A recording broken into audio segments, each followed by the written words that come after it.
and so on. These are fully abstract books. Their language is of form and color, texture and rhythm.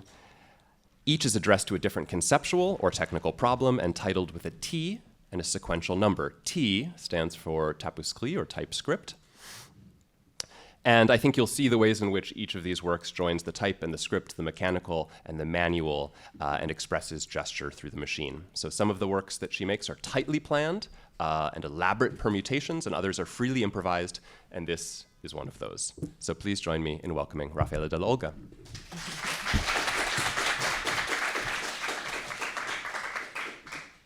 Thank you for coming.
Thank you, Raffaella.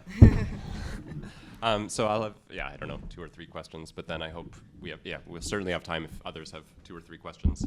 But can you just tell us how you modify your I mean, this is clearly not a standard typewriter. You've modified it. Can you just tell us what you do? So I started many years ago to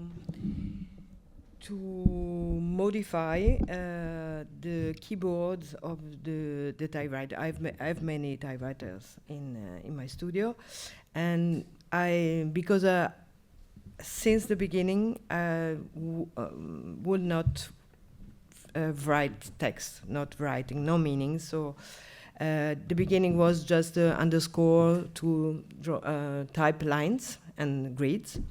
And then slowly I modified the key E8, I think, where is the underscore. I delete the letter 8, the number 8. And since this moment, I modify the entire keyboards.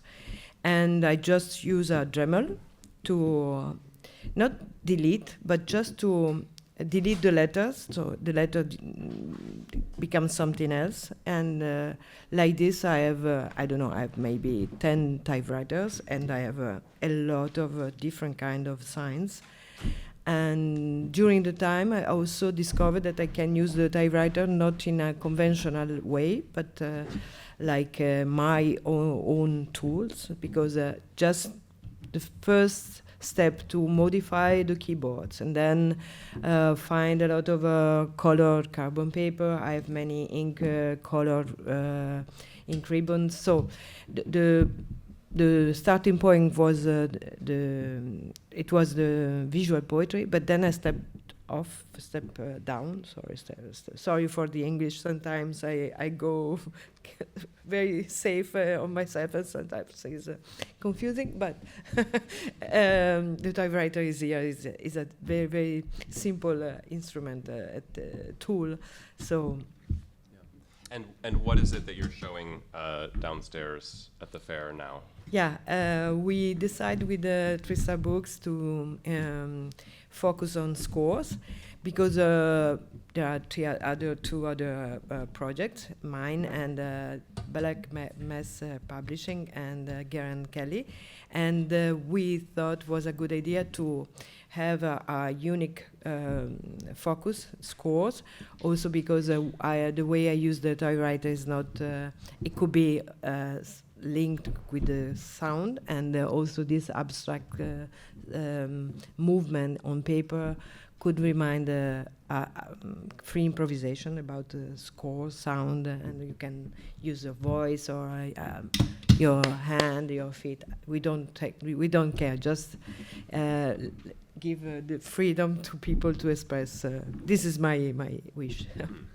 And some of the works have also been more planned and focused. And can you maybe talk about a recent project? I mean, recent books that are quite different from this, if you want to pick one that's.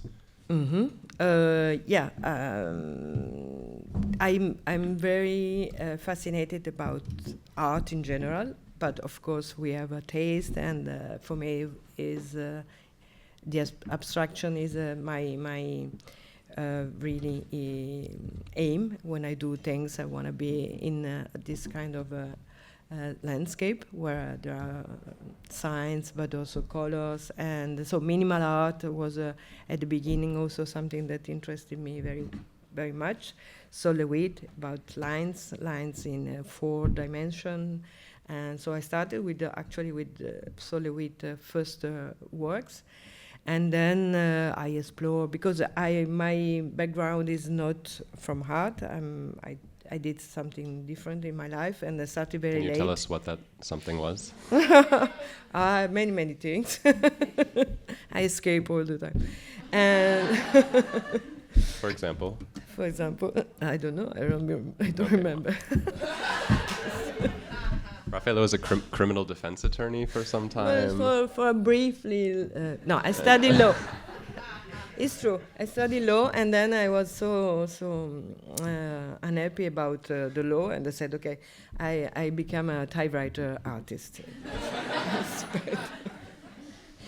So, and no, lines. So the raw material, there are lines, only lines, but the lines then become something else. They become lines of signs, lines that move, and the typewriter is often with me because I don't have a clear idea when I want to start a new project, but just be in front of this. I don't choose this small size. This is a A4.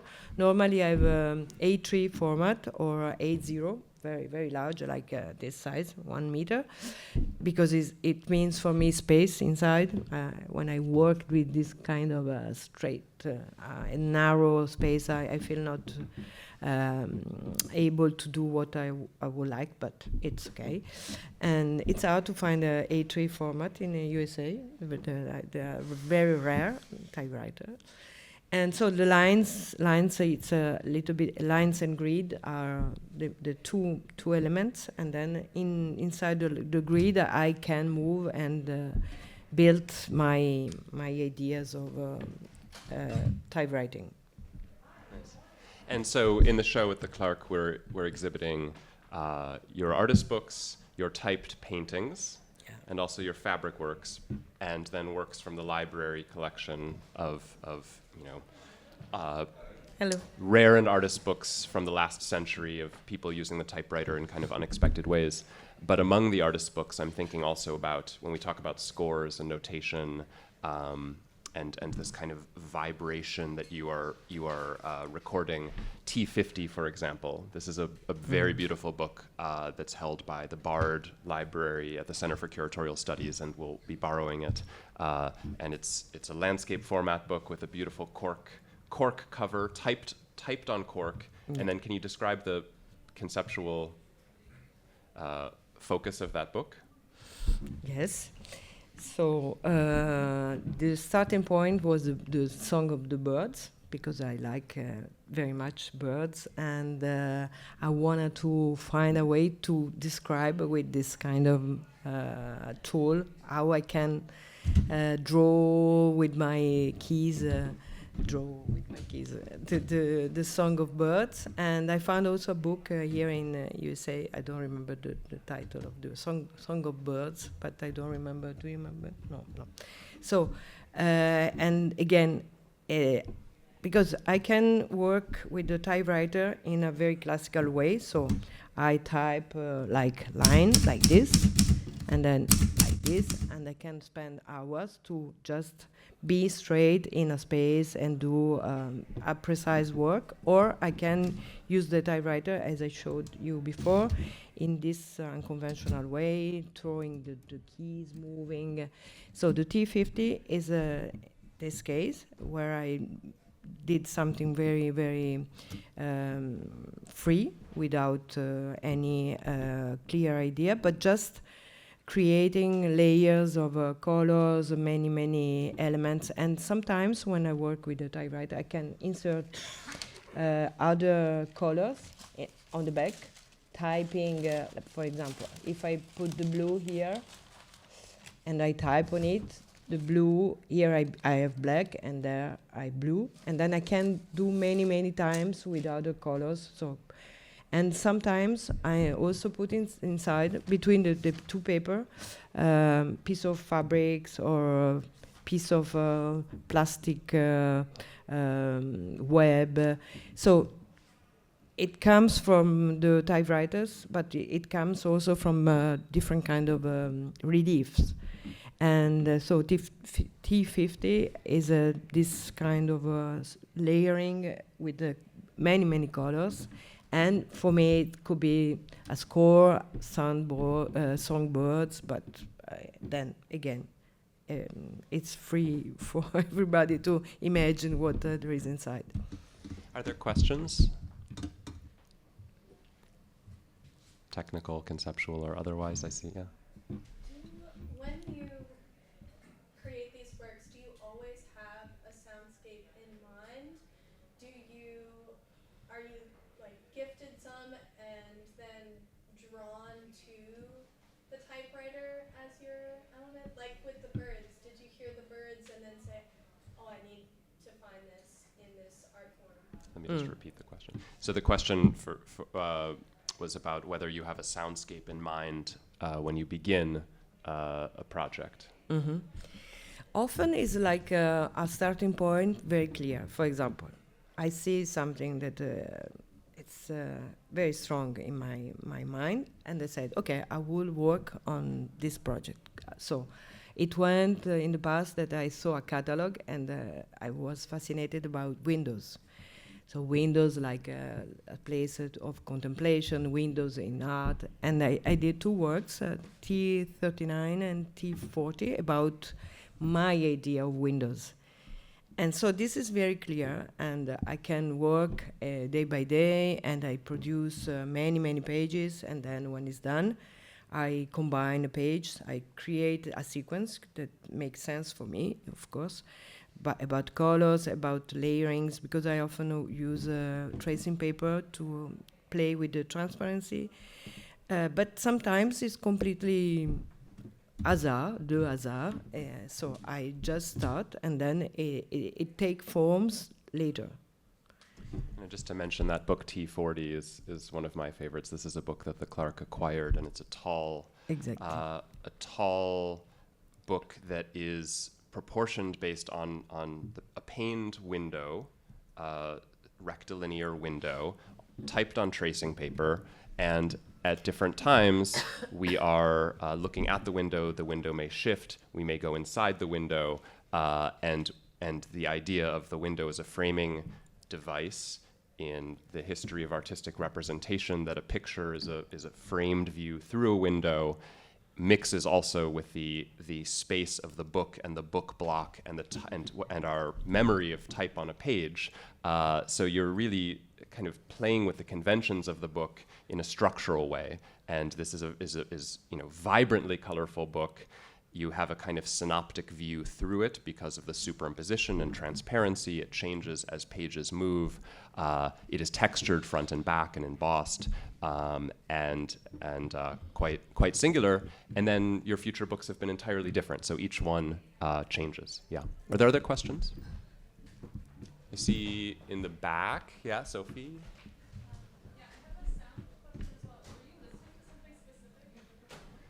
The question was if you were listening to something specific during the performance. I wanted, but just then the radio, just kind of. I had something, but I don't know what happened. And so it was completely lost because I lost my soundtrack to have a time scheduled to. But no, normally I don't. I just protect my ear because of the sound. It's noisy a little bit. Just a podcast, a motivational podcast. Other questions? But I can. I wasn't. No, but it's you nice. Want to play it because for us? Yeah. Great. Okay. Let's see. What is it? Dimanche. Well, it was this.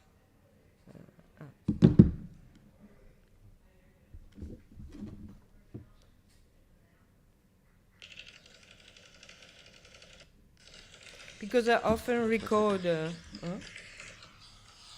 What? This? Yeah.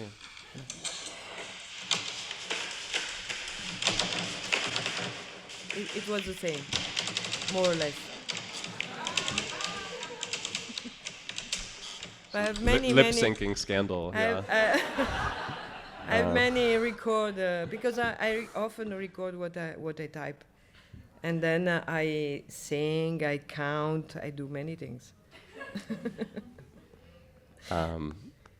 Yeah, and the counting I think is also very interesting. Yeah. This shift from letters and language to their destruction or deconstruction to very careful counting out and the numerical, and the idea of the numerical as a kind of replacement for language or a more universal language, and that numerical also creating images as another level of abstraction. Was there a question in the back? Another question in the back? Yeah. Hi, thank you. I really love watching you perform. It's amazing. Thank you. It's my first. Never done before. Never. Really. I said, okay, go. But because Robert is supporting me so much, I said, okay, I can do it. Well, it was really incredible. Thank you. Thank you. I'm thinking now also about the recording that you listened to and Rob's comment about lip syncing, but also how you alluded to some of your works as scores and people could perhaps interpret and re-perform them. Have your works ever been re-performed, or have you ever re-performed your own works? And if not, what would you like a re-performance of your piece to look like? The question is if the works have ever been re-performed. Okay. Yeah. Not yet, but I'm working. I have a collaboration now with a friend. She's a composer. She composed the typewriter sound for org, for piano, for ensemble, and free interpretation. So it's something that is coming. Not yet this year, but next year I think we'll do something. And I discussed also another time with another friend. He play org because I like very much the idea that the sound of the typewriter goes inside this huge. And it's very, very powerful. Also the sound returning, but it's ongoing. Yeah. There's one more question. Yeah. Did you have a question in front? Yeah. Yeah. My question was about the typewriter modification. Yes. Where, based on what I understand, in the process of modifying the keys with the Dremel, I imagine there'd be a degree of randomness involved, unless like every time you like do a relief, you stub it a little bit, you press it, and you're like, this is what it looks like now, you know? So what I'm curious is that there's an inherent aesthetic aspect to all symbols, but if over time or initially there's a semantic value, either in your, like when you do, my question is whether or not when you create the symbols, do you have a semantic value, a semantic idea in your head along with an aesthetic one? Does the semantic value develop over time? How does that inform your work when you're performing? So the question is about, how intentional you are about the kind of modification you're making and whether that symbol has a value or a significance for you, or whether it's random. No, it's totally random. It's asemic writing, so because I don't know. It's the numbers for me are more free than words. So this writing is not linked with the meaning. So no interpretation. No, it's like the truth. You don't give an interpretation of a truth. A truth is a truth. And the number is closer to the truth for me. This is my own idea. And it was also maybe my need to step away from language and meanings and be free to do something that is not related with the language. So with that, let us step away from language and be free. Thank you everyone for joining. Thank you, Raffaella.